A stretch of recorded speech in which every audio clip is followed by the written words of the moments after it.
Hi, everyone. Thanks for attending my talk today. Snake in the Grass, how Battlesnake's game engine scales on DigitalOcean's app platform. My name is Rob O'Dwyer, and I'm a senior software developer at Battlesnake. So a little bit about me. I'm based out of Victoria, Canada. I've been working on the Battlesnake game engine and some of the backend systems for a little over a year, and my sort of dubious claim to fame in the Battlesnake community is that I created a bot at one point called Chicken Snake, which almost won one time in a tournament by hiding in a corner and hoping that everybody else would just eliminate each other. It didn't work in the end. So what this talk is about, this is about a new service that we built at Battlesnake and our experience with using DigitalOcean's app platform to build it out, which was a global network of proxy servers. So I'm going to give you a quick introduction to Battlesnake, what it is, how it works, the problem that we ran into and that we were trying to solve with this new service, and our experience with that platform and how it actually made it fairly simple to deploy.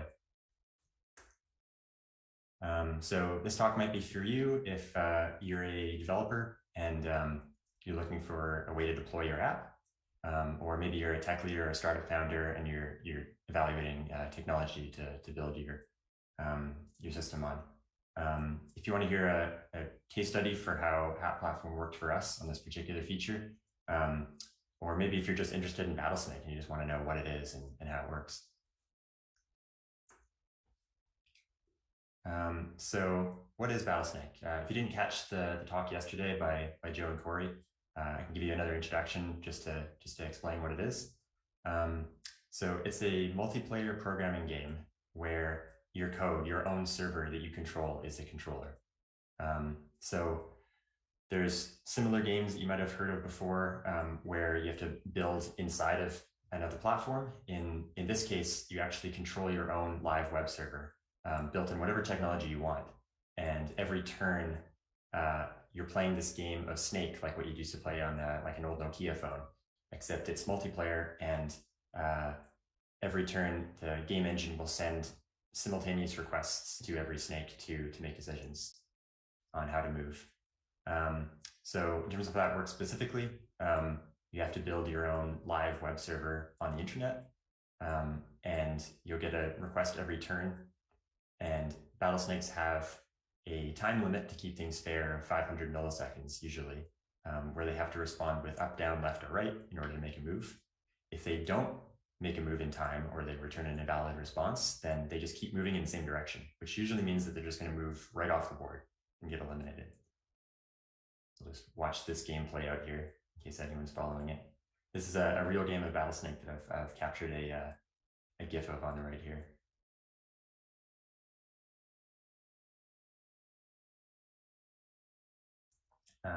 So why Battlesnake players play this game? Here's a quote from one of the members of our community.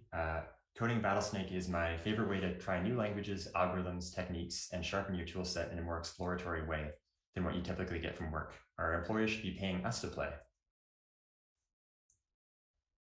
So what specifically are developers learning through Battlesnake? Often they're learning new algorithms and data structures and technologies, usually ones that might not be concepts that they get a chance to learn in their day-to-day work and job. So I've got an example here on the right of a survey that we did, where people in the community reported some of the new things that they were learning. So some of these things are tree search algorithms, for example, like minimax or Monte Carlo tree search or alpha beta pruning. There's machine learning technologies like neural networks and reinforcement learning. So these are things that a lot of the time they're more advanced techniques that developers are interested in learning, but they don't get a chance to actually learn about them on their day-to-day job.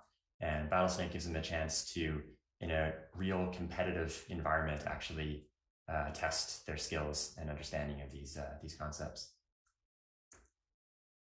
There's also new platforms. So developers can host their Battlesnake servers anywhere they want.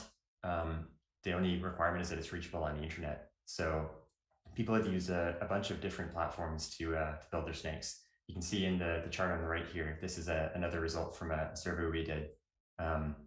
DigitalOcean is a pretty popular one. So is AWS, Heroku. Um, you can actually use whatever you want though. So sometimes people have run them at home on their laptops using some kind of tunnel. People have even run them on microcontrollers and Raspberry Pis successfully. So that actually does create a bit of a problem sometimes because we have to deal with latency. So as I said earlier, we have a hard limit on how long it takes a snake to respond for a given turn. So the server has to return a reply in under 500 milliseconds. And if developers can deploy their snakes anywhere, then if it could be in other countries or other cloud providers, even at their home behind their own ISP, that can actually add a lot of latency. So I have a chart here that shows tested ping times between different data centers in AWS and GCP, just mostly as examples. It's covering a lot of the worldwide regions in those two cloud providers. And it's really hard to read, I'm sorry, but the important part is actually just the scale of it. So if you look at the color scale on the right there, up getting into the sort of light orange tan area, that's over 300 milliseconds in ping time just to make a connection or to send another request and get a response back between two different data centers. So at that point, you might be losing most of the 500 milliseconds you have just to have your code think about what it's going to do before it even gets a chance to see the request. So the solution we came up with was to try to make latency a bit more fair. So we did that by deploying a network of proxy servers that ideally were as close as possible to wherever those actual servers that third-party developers are using, wherever they actually have deployed them. So geographically and also in terms of the providers that they're using. So different cloud platforms or different platforms of service.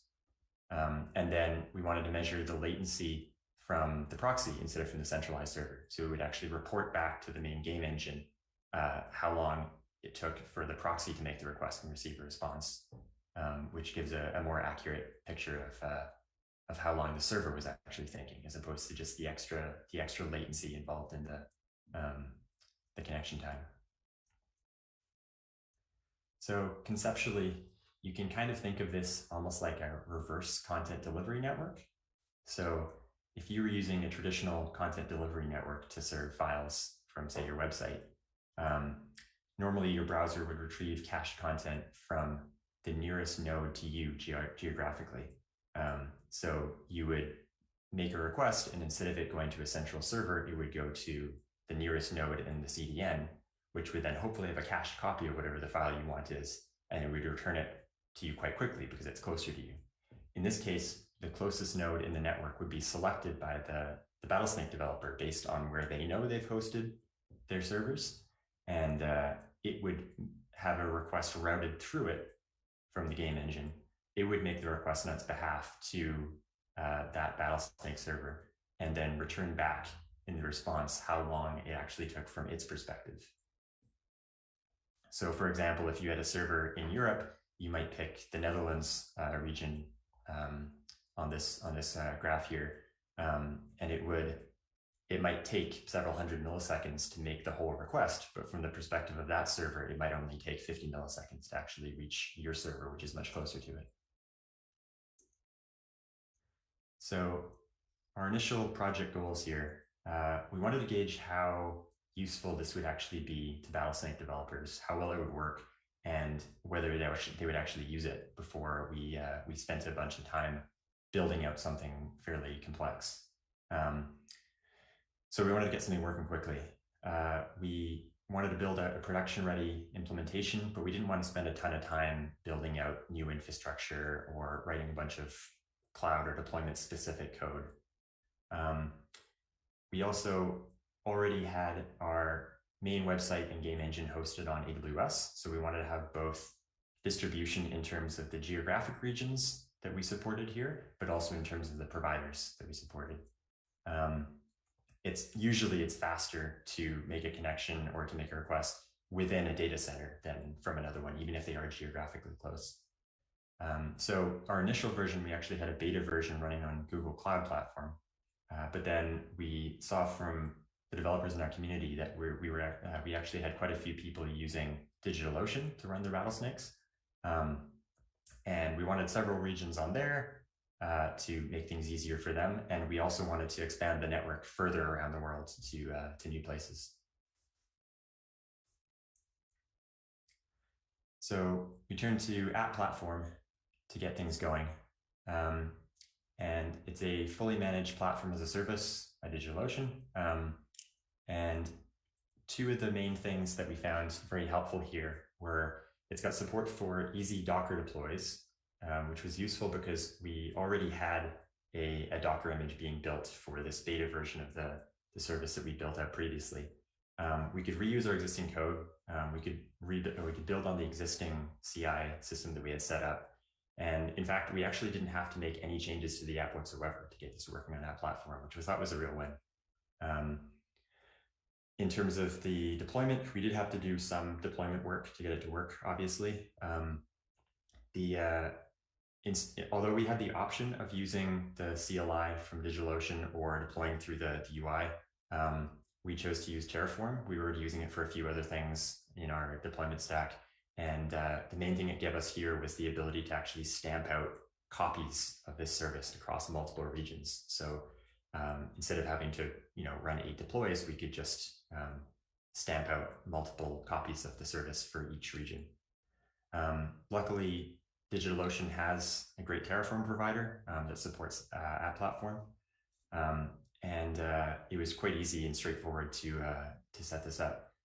One thing I'll say on top of that is if you've worked with infrastructure as code with other cloud platforms, often there's a problem where the thing that you see done by the deployment tool or the UI seems really simple, but then when you actually try to represent it in code, it's got 18 different moving parts. That wasn't the case here. So it was actually really straightforward and quite short and simple and concise to make a fully featured production application using App Platform. So the example of code I have on the right is a snippet of Terraform code.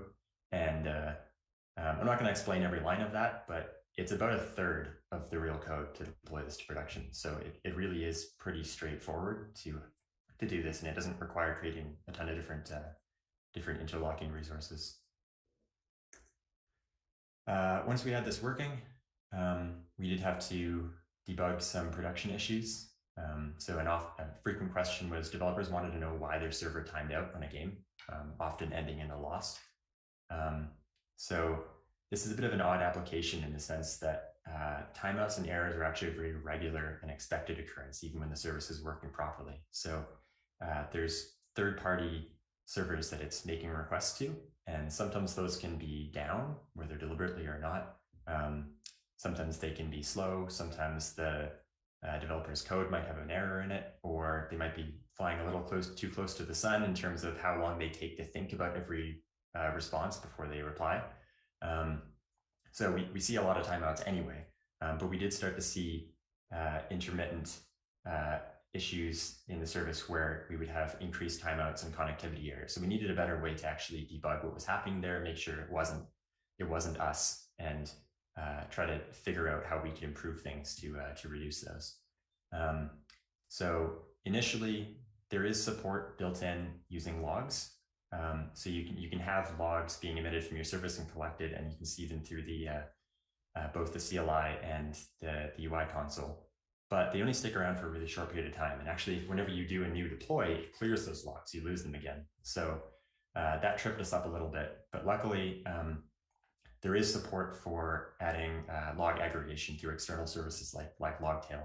So we added Logtail, and it basically solved this problem for us. We were able to capture and aggregate structured logs from our service. We were able to look back then in time, days later, to figure out why a particular request had timed out and what had gone wrong. So I've got a pre-recorded demo here for you of a real game that I set up using Battlesnake, just to demonstrate how this works in practice. So what I've got here is 3 different Battlesnake servers that are all in a game competing against each other. And I've got all 3 of them are running on DigitalOcean. but they do different things. So they're all running in the Frankfurt region just to have something that's running fairly geographically far away from where I am and where the Battlesnake servers are in Oregon. So I've got one that takes 300 milliseconds to think about it every turn, which should be enough normally, but as you'll see, that might not be in this case. And then I've got two fast ones that return a response pretty quickly. But one of them is using, the fast one there is using the region that we have, the proxy server that we have in the Frankfurt region. So it's basically right next to it. I'm just going to play that. So the game will start in a second here, and you'll see the extra slow one hits a timeout and runs right off the board. And then we'll continue the game, and these two keep humming along. I'll show the latencies a bit more closely in a minute here. But you can see they're moving, they're competing with each other. It's a pretty short game. So the fast one won there, and I'll show a bit more closely. So you can see there was a timeout on that extra slow one down at the bottom now. It went over 500 milliseconds, even though it was actually returning much faster than that. And then even though the two top ones here are actually returning responses from the server at the same speed, at the same response time, the fast one is only taking about 15, 20 milliseconds per turn, whereas the slow one is taking 150 milliseconds. So that's just latency that it doesn't see itself. It can't be made any faster. But by using this, using the correct proxy region in place, it actually cuts most of that latency out.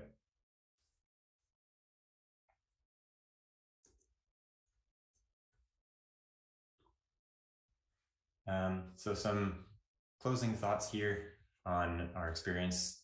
So app platform was very easy and straightforward to get started with. It was easy for us to port a cloud native app into, but our use case did have some limitations here. So we were running this service is a stateless web server that doesn't really rely on an external database or any kind of like complex connections to other systems. It's basically just forwarding requests. So that did make it more straightforward to port into a new system. In terms of Battlesnake, it's a fun way to exercise dev skills, try out new technologies. I'd encourage anyone to try it out if you're curious.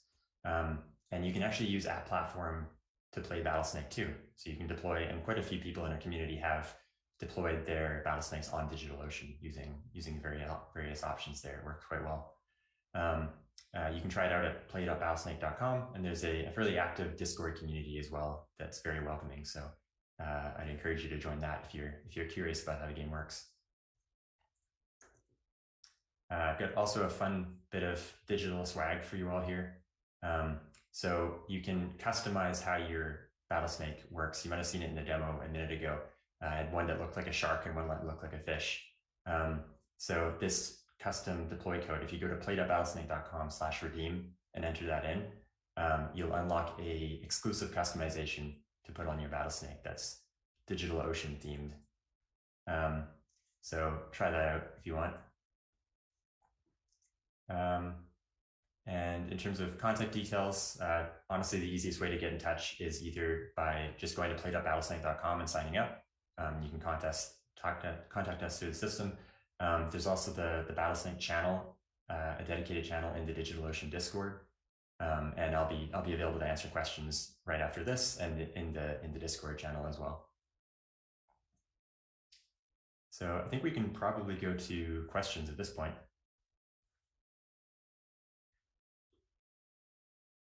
So if anyone has any questions, feel free to pass them along, and I'll answer them here. Otherwise, I can answer them in Discord afterwards.